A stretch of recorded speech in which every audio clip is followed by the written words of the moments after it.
రవి ఏం చేస్తున్నావు? ప్లాంట్కి నట్టుబోల్ట్ టైట్ చేస్తున్నాను సార్.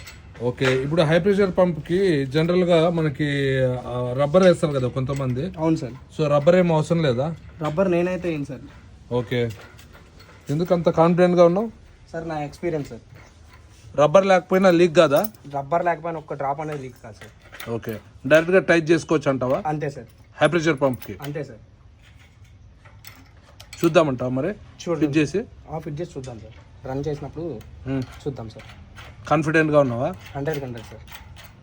చూద్దాం. రవి, ఒక చుక్క కూడా లీక్ కాదని చెప్పినావు కదా పంపు ఫిట్ చేసేటప్పుడు, మరి లీక్ అవుతుందా లేదా ఒకసారి చూపి. ఒక్క చుక్క కూడా లేదు సార్. ఇక్కడ ఒక్క డ్రాప్ కూడా పడలేదు సార్. బడ్జెట్ లో కూడా ఏ గ్యాస్ కట్ కూడా మనం ఏం పెట్టలేదు. అక్కడ ఇక్కడ కూడా ఏం పెట్టలేదు. సో పంపు రన్నింగ్ లో ఉందా? రన్నింగ్ లోనే ఉంది సార్. మినరల్ వాటర్ రన్ అవుతుంది, పంప్ ఆన్ లో ఉంది. అంతేనా? పర్ఫెక్ట్ గా ఉందా? Perfect sir. పర్ఫెక్ట్ గా ఉందా? పర్ఫెక్ట్ సార్ మొత్తం.